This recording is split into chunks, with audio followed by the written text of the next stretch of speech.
Hello friends, competition मंत्रा classes में आपका स्वागत है।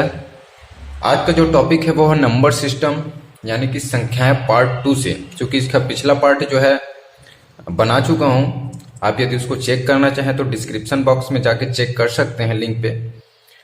और आज नंबर सिस्टम के अंदर जो पैटर्न है तो हम आज सीखेंगे अभाज्य गुणनखंडों की संख्या निकालना। ठीक है, तो अभाज्य गुणनखंडों की संख्या ज्ञात करने के लिए दी गई संख्या को अभाज्य संख्या के रूप में विभक्त करेंगे। फिर आखिरी में जो भी घात होगी उन सभी को जोड़ देने पर जो संख्या प्राप्त होती है वह क्या कहलाती है? अभाज्य गुणनखंडों की संख्या कहलाती है। ठीक है, इससे पहले जान लेते हैं कि अभाज्य गुणनखंड होता क्या है, अभाज्य संख्या होती क्या चीज है। देखो, अभाज्य संख्या क्या क्या होती है? 2, 3, 5, 7, 9 नहीं होता है ना, 11, फिर 13, फिर 15 भी होता है, 17 और फिर 19। ठीक है, 21 नहीं होगा, 21 भी होता है। अब देखो, अभाज्य गुणनखंड से मतलब क्या समझते हैं? मतलब कि जो भाज्य न हो, भाग ना जाए किसी पहाड़े से। ठीक है, जैसे कि यहाँ पे 4 रहता, 6 रहता, तो 4 क्या होता है? 2 के पहाड़े में 2 दूनी 4, 2 बार में कट जाता है। 6 जो है 2 से भी कट जाता है, 3 से भी कट जाता है। ठीक है, 8 भी कट जाता है, 9 जो है 3 3 9 से कट जाता है। ठीक है, लेकिन ये वो संख्याएं हैं, इसके आगे और चलती जाएगी ना जो अभाज्य है। जैसे कि आपका 23 ले लो, आगे जो भी है 23 के बाद आपका 25 भी नहीं है, 26 भी नहीं है, 27 भी कट जाता है, 29 हो गया। ये सब अभाज्य संख्या है। ठीक है, आगे ऐसे चलती रहेगी, जिसका हम लोग सिंपल भाषा में किसी भी पहाड़े में जो है वो नहीं कटता है, या किसी 12 खड़ी के जितने भी अपन पहाड़ा है उसमें वो संख्या नहीं कटती है, वो अभाज्य संख्या होती है सिंपल भाषा में। ठीक है, तो इसमें क्या बोला है? किसी संख्याओं को अभाज्य गुणनखंड के रूप में तोड़ेंगे। जो दी गई संख्याएं हैं उनको क्या करेंगे? अभाज्य गुणनखंडों के रूप में तोड़ेंगे और अंत में जो घात है उसको आपस में जोड़ देंगे। तो जोड़ने पे जो संख्या प्राप्त होगी वही क्या होती है? गुणनखंडों की संख्या, अभाज्य गुणनखंडों की संख्या। तो देखो, 4 है तो 4 2 दूनी 4 में तोड़ सकते हैं। ये जो है घात दोनों के लिए हो जाएगा, गुणा 7 की घात 5। इसको तोड़ने की जरूरत नहीं है क्योंकि तो ऑलरेडी अभाज्य संख्या है। ठीक है, 11 की घात 3। यहाँ पे 4 जो है भाज्य संख्या था, उसको अभाज्य के रूप में तोड़े हैं। ठीक है, अब यहाँ पे क्या बोला है? तोड़ने के बाद उसके जो घात है उसको आपस में जोड़ देना है। तो 11 धन 11 धन 5 धन 3 कितना हो जाएगा? 11 दूनी 22, 22 5 27 और 30। ठीक है, तो अभाज्य गुणनखंडों की संख्या इसमें कितनी है? 30 है। ये आपका आंसर हो जाएगा। ठीक है, अब देखो यहाँ पे 2 में कंफ्यूज मत हो जाना। ठीक है, कि ये भाज्य है। पूरे नंबर सिस्टम में 2 ही एक ऐसा अंक है जो एक भाज्य सम संख्या हो के भी अभाज्य होता है। ठीक है, अब ये मत बोल देना कि 1 दूनी 2 होता है, एक के पहाड़े में आ गया तो एक के पहाड़े में नहीं लेना। वैसे तो सभी भाज्य संख्या हो जाएगा एक का पहाड़ा लेंगे। ठीक है, तो ये आपका आंसर है। एक दूसरा देख लेते हैं ताकि आपको समझने में आसानी हो। जैसे आपके पास दूसरा क्वेश्चन है, 30 की घात 7 दिया हुआ है, गुणा 2 की घात 25 ले लेते हैं, गुणा 34 की घात 11 ले लेते हैं। ठीक है, अब देखो 30 है तो इसको कैसे तोड़ेंगे अभाज्य संख्या में? 15 दूनी 30 नहीं कर सकते क्योंकि 15 क्या है? अभाज्य संख्या है ही नहीं। ठीक है, लेकिन 15 को और तोड़ सकते हैं हम लोग अभाज्य गुणनखंड में। जैसे 5 दिया 15 कर दिए और 15 दूनी 30। अब देखो यहाँ पे सभी जो है अभाज्य संख्या के रूप में टूट गया। ठीक है, 2 तो ऑलरेडी अभाज्य संख्या है तो उसको तोड़ने की जरूरत नहीं है, घात 25 हो जाएगा, गुणा 34। अब देखो 34 को किस में तोड़ सकते हैं? 17 दूनी 34, 17 भी अभाज्य है और 2 भी अभाज्य है, और घात दोनों में लिखेंगे। ठीक है, टूटने के बाद ये भी 7 है घात। अब ये तीनों के लिए है ना, तो 3 बार 7 धन 7 करेंगे। ठीक है, धन 25 कर देंगे, इसका घात धन 11 धन 11। ठीक है, अब उसको जोड़ लो, जितना भी आएगा आपका क्या हो जाएगा, जैसे कि 11 दूनी 22 हो गया, 25 हो गया, और इस 7 का 3 बार करेंगे 21 हो जाएगा। इसको जोड़ ली जितना आगे, 5 2 7 1 8 हो जाएगा, और 3 दूनी 6 68। यानी कि दी गई जो संख्या है उसकी अभाज्य गुणनखंडों की संख्या उसमें कितनी है, 68 है। ये आपका आंसर हो जाएगा। ठीक है, अब जो दूसरा चीज निकालना सीखेंगे वो है समीपतम संख्या निकालना। ठीक है, ये जो है एग्जाम में पूछा जाता है बहुत बार, समीपतम संख्या क्या होगी। कुछ भी संख्या दिया रहता है जिसको इतने से पूर्णतः भाग देने पर जो है पूर्णतः विभक्त होगी, उसकी समीपतम संख्या क्या होगी। ठीक है, तो इसको सॉल्व करने के लिए देखो सिंपल आपको क्या करना है, बोला गया है 457 के समीपतम वह कौन सी संख्या है जो 11 से पूर्णतः विभक्त होगी। तो सबसे पहले आपको भाग कर लेना है। ठीक है, तो क्या होता है, 11 चौक 44 होता है, 1 बज गया 17, 11 एकम 11, कितना बज गया यहाँ कने 6 बज गया। अब देखो इतना कर लेना है, उसके बाद समीपतम संख्या निकालते कैसे हैं ये देखते हैं। समीपतम संख्या निकालने के लिए ये जो 11 से दिए थे ना, ठीक, तो ये जो भागफल है, ये सॉरी भाजक है, और ये शेषफल है। ठीक है, तो यदि भाजक और शेषफल के अंतर यानी आपस में जो माइनस आएगा, जो भी चीज आएगा, 11 में 6 के कितना हो जाएगा 5 + 5। यदि इसको डायरेक्ट हम जोड़ दें, ठीक है, किसमें, भाज्य में, तो एक समीपतम संख्या निकलेगी। या तो फिर आप क्या कर सकते हो, डायरेक्ट जो शेषफल है उसको किस में माइनस कर सकते हो, भाज्य में -6 कर सकते हो। तो समीपतम संख्या कैसे निकलती है, आपको नियरेस्ट निकालना है जो 11 से पूर्णतः विभक्त हो। देखो समीपतम संख्या 2 टाइप्स की निकलेगी। मैं क्या बोला हूं, भाजक, पहला कंडीशन यह है कि भाजक प्लस शेषफल।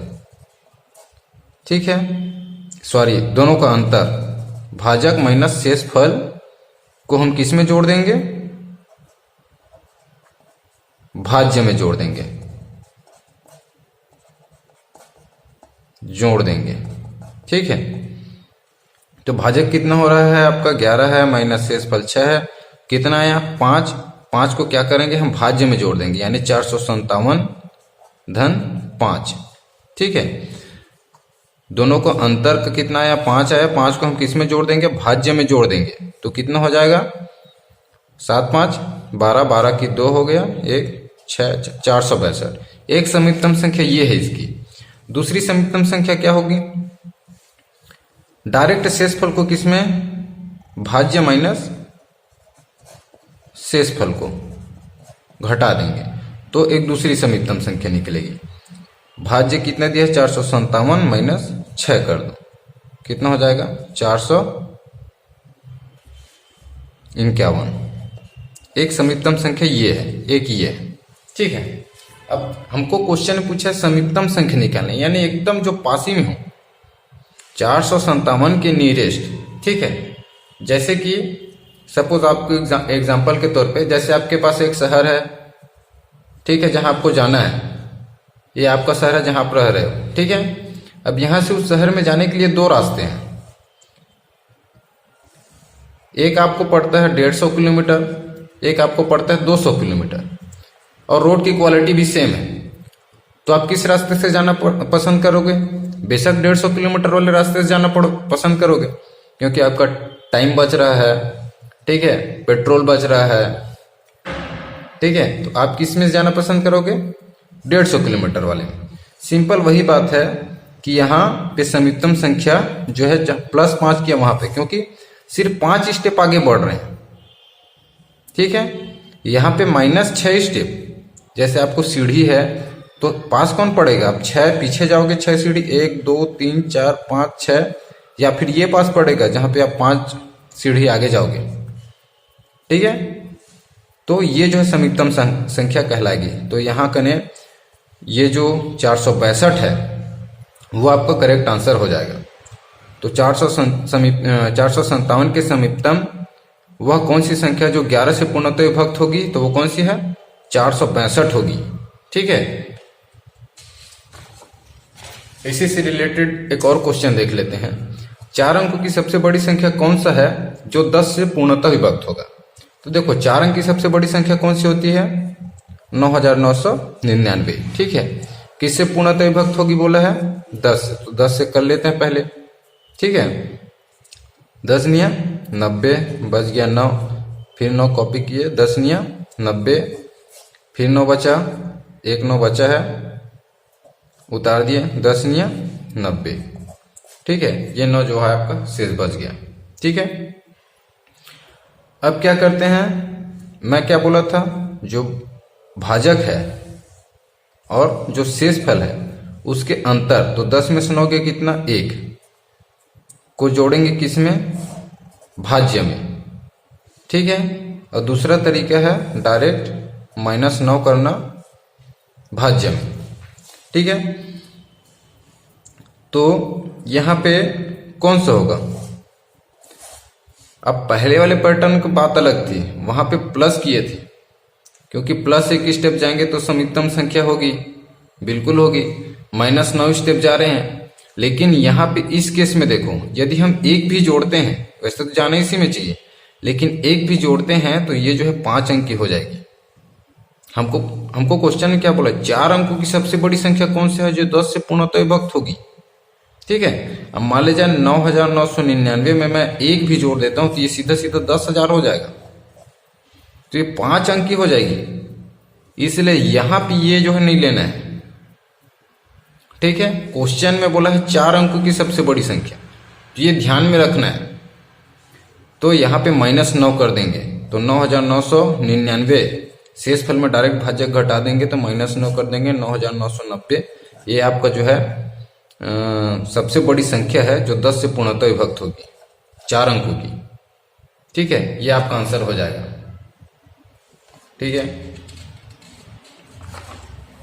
अगला जो क्वेश्चन है वो है त्रुटि से संबंधित। ठीक है, त्रुटि से संबंधित प्रश्न, तो इसमें कैसे प्रश्न आते हैं, क्वेश्चन देखते हैं। जैसे आपको क्वेश्चन में रहेगा, एक छात्र को किसी संख्या को 37 से गुणा करने को कहा गया है, परंतु त्रुटिवश 73 से गुणा कर दिया। इस प्रकार छात्र द्वारा प्राप्त उत्तर से गुणनफल कितना अधिक था, 648 था, तो वह संख्या क्या होगी। ठीक है, अब एक छात्र है जिसको कोई सा भी संख्या दिया था, यहाँ पे संख्या नहीं दिया हुआ है, कोई सा भी संख्या दिया गया था उस छात्र को, उसमें 37 से गुणा करने को कहा गया था, परंतु गलती से कितने से गुणा कर दिया, 73 से। तो इस प्रकार छात्र द्वारा प्राप्त उत्तर से गुणनफल कितना अधिक था, 648 अधिक। तो इस टाइप के क्वेश्चन को सॉल्व करने के लिए डायरेक्ट एक फार्मूला होता है, तो उसका फार्मूला होता है गुणा करने वाली संख्या माइनस त्रुटि संख्या, यानी वो गलती से क्या लिख लिया उसको, उस संख्या को। ठीक है, बराबर कम या अधिक, यानी उस छात्र द्वारा गलती से दूसरी संख्या ले लेने पर जो संख्या एक्चुअल में होनी थी उससे कितनी कम या अधिक जो संख्या रहेगा। जैसे क्वेश्चन में यहाँ पे 648 था, वो छात्र क्या किया, 37 का जगह में उस संख्या में 73 को गुणा किया, जिसमें गुणनफल में 648 अधिक था, जितना उसका संख्या था, एक्चुअल संख्या, उससे कितना अधिक था, 648 अधिक था। तो उसको यहाँ पे पुट करेंगे, वैल्यू सिंपल पुट कर देना। गुणा करने वाली संख्या क्या थी, उस छात्र को कितने से गुणा करने के लिए बोला गया था, 37 से। ठीक है, त्रुटिवश उसने कितने से गुणा किया, 73x से। ठीक है, इक्वल टू 648। यहाँ पे एक साइन होता है। ठीक है, इस साइन का मतलब होता है कि आप यहाँ पे माइनस तो करोगे, ठीक है, माइनस के साथ में यदि साइन है तो माइनस तो करेगा, लेकिन वहां पे जुड़ेगा। ठीक है, मतलब साइन जो है माइनस एक दूसरे का अंतर में होगा, लेकिन वो उसका साइन जो है क्या रहेगा, पॉजिटिव रहेगा, उसको निगेटिव नहीं लेना है, इसलिए यहाँ पे ये साइन है। ठीक है, तो 73 में 37 माइनस कर दो पहले, 37 माइनस करोगे तेरा 6 हो जाएगा, इधर ये गया, ये 3, ठीक है। कितना आएगा 36, ठीक है। तो 36 से x बराबर कितना होता है 648, मतलब कमी या वृद्धि है, ठीक है। तो x बराबर 648 डिवाइडेड बाई 36, ठीक है। इसको कटा लेते हैं, 2 से पहले देखते हैं, 2 तिया 2 दूनी 2 चौक 2 एकम 2 अट्ठे, ये हुआ। फिर 2 से 2 एकम 2 छक्के 2 दूनी और 2 निया, ठीक है। अब 3 से कटाते हैं, या सीधा 9 से कटा लेते हैं, ठीक है। 9 एकम बचा कितना 7, 9 अट्ठे 72, यानी कि 18 आपका आंसर है, ठीक है। वो संख्या क्या थी 18 थी, ये आपका आंसर है, ठीक है। तो यदि आपको मेरे द्वारा दी गई जानकारी और मैथ सॉल्व करने का मेथड आपको पसंद आ रही हो तो चैनल को जरूर सब्सक्राइब कीजिएगा। मिलते हैं अगले वीडियो में, तब तक के लिए धन्यवाद।